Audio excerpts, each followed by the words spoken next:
Good morning! Happy Teacher's Day sa mga magaganda at gwapong-gwapong teachers ng Rizal Elementary School.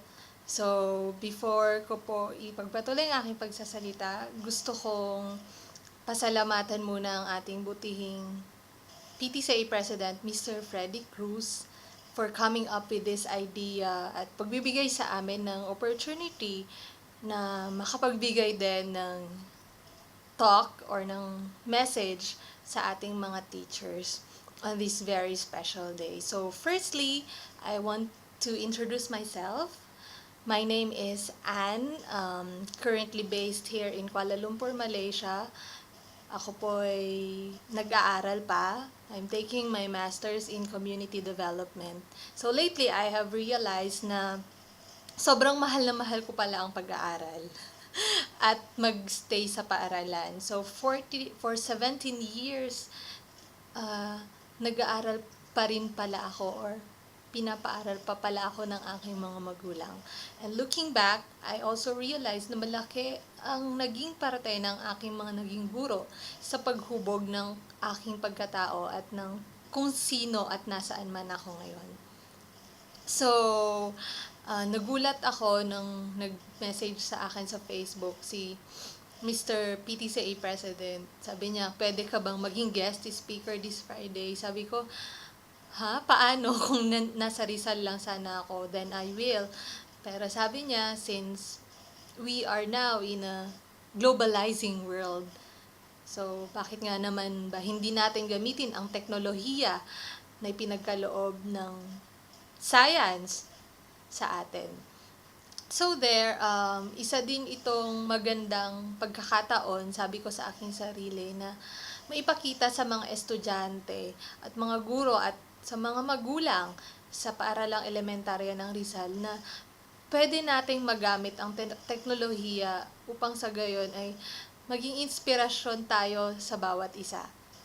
Alam ko ngayon din sa umagang ito ang inauguration ng inyong computer laboratory. At tunay, isa itong magandang paraan upang sa gayon ay ma-appreciate ng mga kabataan ang teknolohiya na meron tayo sa kasalukuyan. Ano nga bang masasabi ko sa ating mga butihing guro on your very special day? Personally, I really want to honor each of you for a job well done. I know hindi madali ang buhay ng pagiging isang guro dahil ako mismo ay isang anak ng guro. Alam ko ang buhay ng isang guro, alam ko ang pinagdadaanan ng ating mga guro.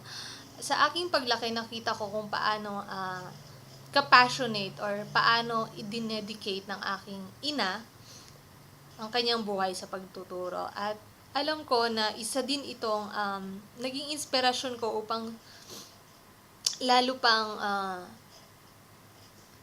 ipagpatuloy ang aking pag-aaral. Kita nyo naman, hanggang ngayon, I'm already 24 years old and I'm still inside the university. I'm living in the university. So, I believe hindi nyo pinili ang bukasyon na ito para lamang masabi ng ibang tao na you are a professional, that you earn money, that you have an income, a monthly income. And I know that you have chosen this path, this career path, for a deeper reason.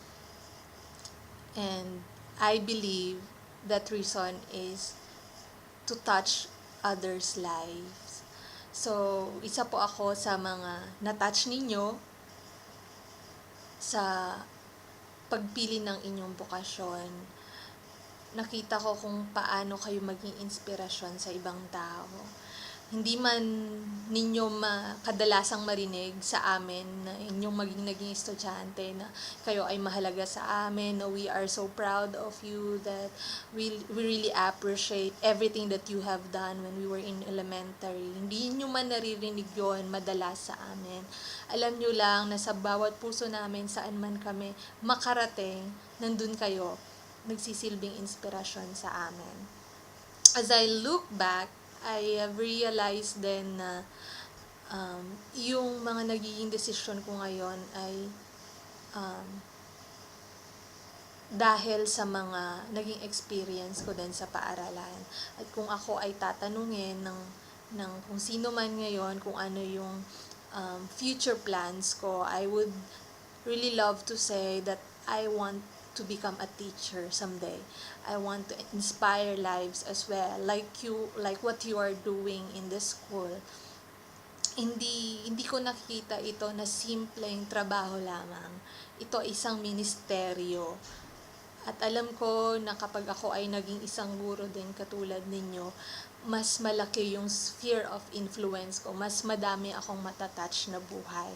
At madami akong mai-inspire na mga kabataan.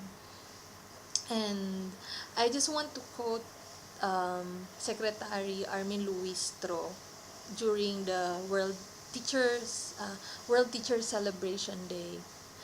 Sabi niya, if we want to transform our country, we need living heroes. At marami na sa ating mga guro ang bayani na.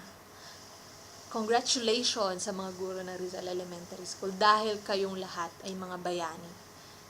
Tunay na bayani.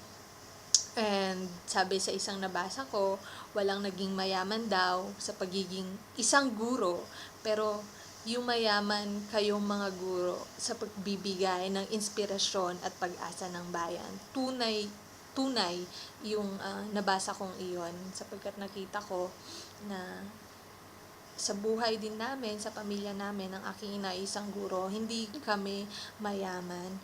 Subalit nakita ko yung pagpapala na dumadating sa aming pamilya. The more na nagsisilbing inspirasyon ang aking ina, the more na tinatouch ng aking ina yung buhay ng kanyang mga pupils, all the more din na bumabalik yung pagpapala, siksik, liglig, at umaapaw. So, maraming salamat po mga minamahal namin mga guro. So, proud na proud po kami sa inyo. Sobrang proud kami sa inyo. Once again, we thank you, beloved teachers, for your unwavering service and commitment to your pupils and to this country as a whole. I am very proud to say that you are one of those 660,000 Filipino teachers who believe in strengthening and building this nation. So, nawa ay kayo ay magsilbing pagpapala, patuloy na maging daluyan ng pagpapala sa ibang tao, lalo na sa inyong mga pupils. At makita nyo pa sa mga susunod na araw kung ano talaga yung purpose ninyo, kung bakit nasa loob kayo ng paaralan. And I believe, for the long run, alam nyo na yon. God bless po sa lahat. Enjoy your day. And we love you. We love you. We love you. Hanggang sa muli po. Kita-kits. God bless us all.